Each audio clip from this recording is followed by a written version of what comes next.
A chilling silence fills the empty house as the front door creaks open. The air feels heavy, like it's holding a secret. A phone rings in the distance, echoing off the walls. When Detective Charlie Hudson steps in, Rex's ears perk up. Something isn't right. The faint smell of fear lingers, and in that moment, both man and dog know this isn't just another case. It's a message. Someone wanted them to find this. The episode opens with a quiet suburban morning in St. John's. The sun barely cuts through the fog that hangs low over the streets. A neighbor reports an open door at the end of Maple Ridge Lane, a house that should have been empty.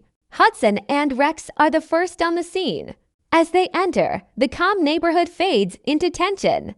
Furniture is untouched, breakfast plates are still on the table. But there's an eerie absence, no voices, no movement. Just a half-finished cup of coffee, now cold. Rex circles the room, his nose brushing against the floor, tracing something unseen. Then he stops, eyes locked on a faint smudge of blood on the corner of the countertop. Hudson takes a slow breath. This wasn't a break-in, he mutters under his breath. Someone left in a hurry. Or was forced to. The camera pans to Rex, who whimpers softly, his instincts pulling him toward the back door. It's slightly ajar, leading into the garden, where the morning dew has preserved a single clear footprint, small, light, and barefoot. Hudson kneels beside it, realization dawning. Whoever it was, he says quietly they didn't plan to come back. Back at headquarters, Sarah starts examining the smudge, while Jesse begins pulling security footage from nearby cameras. The evidence feels thin, but there's a strange pattern forming, something deliberate. It's as if the missing person wanted to leave behind just enough clues for them to follow. As Hudson watches the footage, Rex sits by his side, ears twitching with every sound. The bond between them is wordless but powerful. They both sense the truth before the evidence catches up. And then comes the first break. A figure caught in the background of one video, tall, wearing a dark coat, walking away from the house just minutes before the neighbor's call. Hudson freezes the frame. That's no stranger, he says. That's someone who knows the victim. The tone shifts. The case isn't random anymore. It's personal. The section closes with Hudson looking out the window, the faint reflection of Rex beside him. The city stretches out before them, quiet and unaware. But he knows what's coming, a trail of lies, fear, and danger. All right, partner, he says softly, let's see where this one takes us. Rex barks once, low and steady. The chase begins. The trail leads Hudson and Rex deeper into the mystery, pulling them into the kind of case that twists logic into knots. Hours after the discovery, the team gathers in the Major Crimes Unit, each member working under the faint hum of tension that fills the air. Sarah leans over her lab results, her voice steady but curious. The blood sample from the kitchen doesn't match the missing homeowner. It belongs to someone else, a stranger. That one fact shifts everything. The house wasn't a scene of escape. It was a scene of confrontation. Hudson's mind races. So if it's not the victim's blood, he says quietly, then maybe the victim fought back. His eyes move toward the whiteboard as he starts piecing together what little they have. The open door, the missing person, the stranger's blood, the mysterious figure in the footage. Rex watches him closely, as if reading his thoughts. Hudson kneels beside him, resting a hand on Rex's neck. You smelled something at that house, didn't you? Rex gives a sharp bark, confirming what Hudson already suspects. Whoever bled there might still be nearby. They head back to the neighborhood. The streets look calm, almost too calm, as if holding their breath. Hudson and Rex retrace their steps, this time slower, more deliberate. Rex moves toward the alley behind the garden and stops beside a dumpster, sniffing intensely. Hudson lifts the lid. Inside is a torn piece of fabric, dark with dried blood. It's the same material as the coat from the surveillance footage. Someone tried to hide evidence, but not well enough. Hudson's jaw tightens. They were here, he murmurs. They're close, back at HQ. Jesse traces the video further. The man in the dark coat walks toward a silver SUV parked a block away, but the license plate is blurred. Jesse enhances the image frame by frame until a single number becomes clear. For 7A, that's all Hudson needs. Run it through vehicle registration, he orders. Within minutes, a name flashes on screen, Mark Garrison, a contractor with a long history of minor thefts and a sealed police file from years ago. Hudson feels that spark of recognition. Garrison's name appeared in an old unsolved case involving a similar disappearance. It can't be coincidence. The next day, Hudson and Rex visit Garrison's workshop, a cluttered space filled with tools, sawdust, and tension thick enough to cut. Garrison acts calm. He wipes his hands and smiles, pretending not to notice the detective's sharp gaze. "Can I help you, detective?" he asks, his tone polite, but hiding something underneath. Hudson nods slightly, just routine questioning about a property on Maple Ridge Lane. Garrison shrugs. "Never been there," but Rex growls softly, that instinctual growl that always speaks louder than evidence. Hudson notices a small scratch on Garrison's arm, half-healed. After they leave, Hudson sits in the car, staring at the windshield, thinking. He's lying, he says finally. Rex barks once in agreement, but Hudson knows they can't move too soon. Without solid proof, they risk losing everything. The team digs deeper, uncovering that Garrison had recently done renovation work for the missing homeowner and had a dispute over unpaid fees. Motive starts to form like fog, unclear but undeniable. Late that night, Hudson revisits the case files at his desk. The room is dim, lit only by the soft glow of the lamp and Rex resting at his feet. He replays the footage again, frame by frame, until something clicks. A faint reflection in the house window shows not one figure leaving, but two. One taller, one smaller, the victim and Garrison together. It wasn't an abduction. It was an argument that went wrong. The realization hits hard. Hudson stands, running a hand through his hair. "We're not looking for a kidnapper," he says too. "Rex, we're looking for someone who's trying to clean up a mistake." The clock ticks past midnight as the detective and his partner prepare for what comes next. The chase is no longer about finding a missing person. It's about catching someone before guilt turns into desperation. Outside, rain begins to fall, steady and cold, drumming against the city streets. The sound echoes through the empty office, matching the tension building inside Hudson's chest. Somewhere out there, Garrison is hiding the truth, and Rex, with his sharp instincts and unshakable loyalty, is ready to find it. The hunt has officially begun, and Hudson knows one thing for sure. Once Rex is on the scent, there's no turning back. By dawn, the city wakes to a soft mist that blurs the edges of every street lamp and shadow. Hudson hasn't slept. His eyes are tired but sharp, fixed on the caseboard crowded with photos, maps, and hastily written notes. Every thread leads back to Mark Garrison, but something about the story refuses to fit. Too many things feel planted, too many gaps in the timeline. He takes a slow sip of cold coffee, eyes flicking to Rex, who lies alert beside the desk, head resting on his paws but gaze watchful. Hudson murmurs, almost to himself, if Garrison wanted to hide, why leave the evidence behind? That question changes everything. Minutes later, Sarah bursts into the room with a new report. The blood on the fabric isn't just one person's. It's two, mixed. That means there was a struggle, she says. But someone else got hurt too. Hudson feels the weight of that detail. Maybe Garrison wasn't the only one there. Maybe he's not the monster they think he is. Jesse interrupts with another find, a deleted video file recovered from a nearby security camera. It's grainy, but clear enough to see what the first footage didn't show.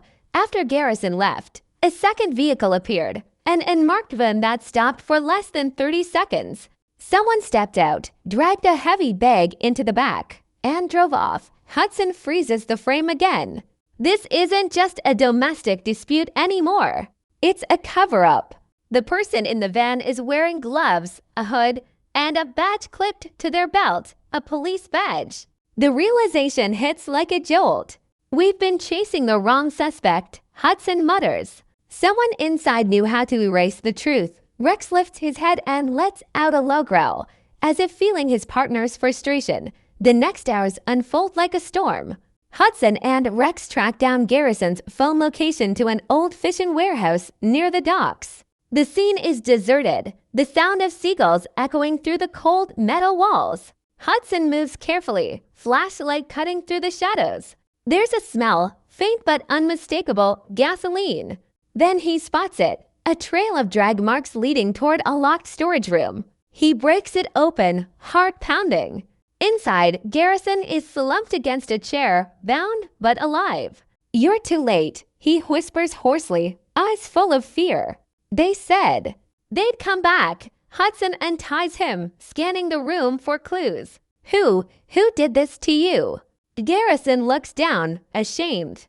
"I took the job. To scare her, not to hurt her. But they wanted her gone. Said she knew too much about something in the department.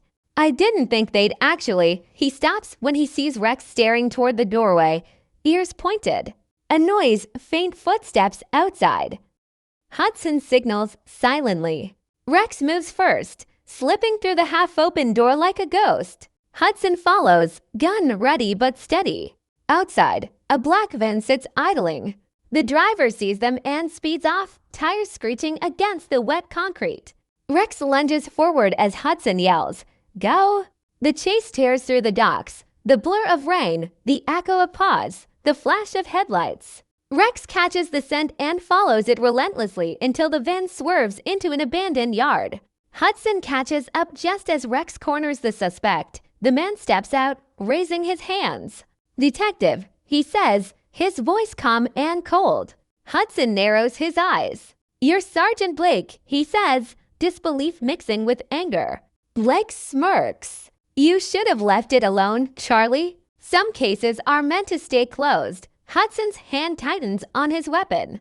"You kidnapped a woman, Blake. You tried to frame an innocent man." Blake shrugs, almost casually. "She found out about the evidence fund theft. She was going to ruin everything."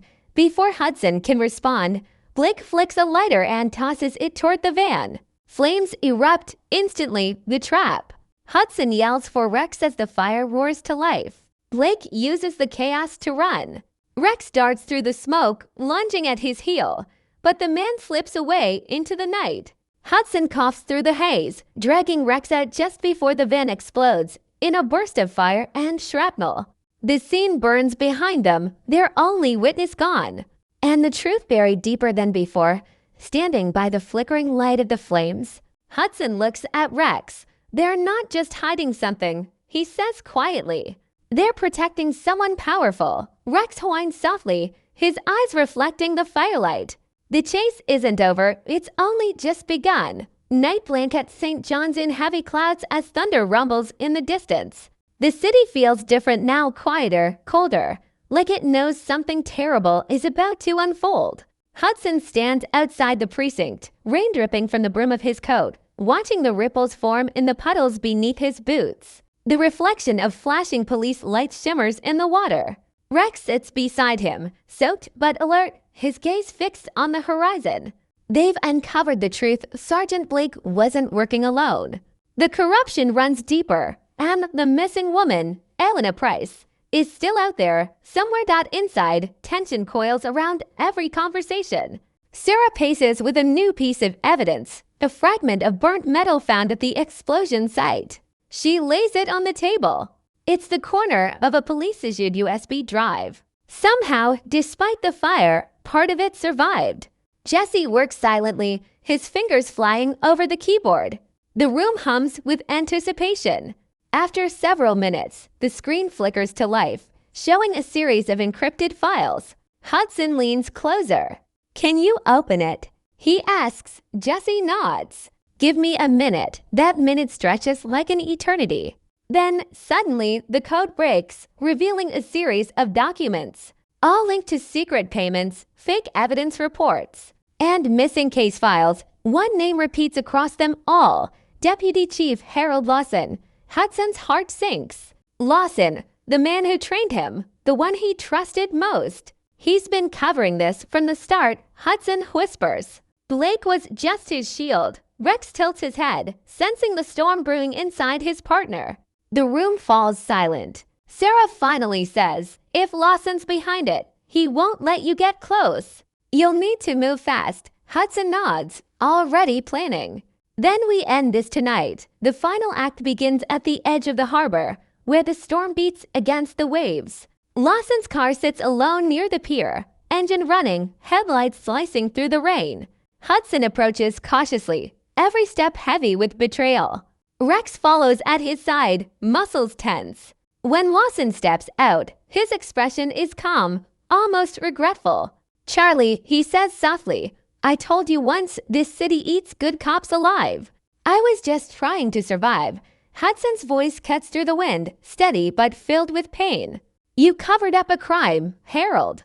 You let innocent people suffer." Lawson shakes his head. "You don't understand. Eleanor wasn't innocent. She was working with internal affairs to expose us all. I had to make a choice." The thunder cracks overhead. For a moment, neither man moves. Then Rex growls, deep, guttural sound that warns of what's coming. Lawson's hand twitches toward his coat pocket, and instinct takes over.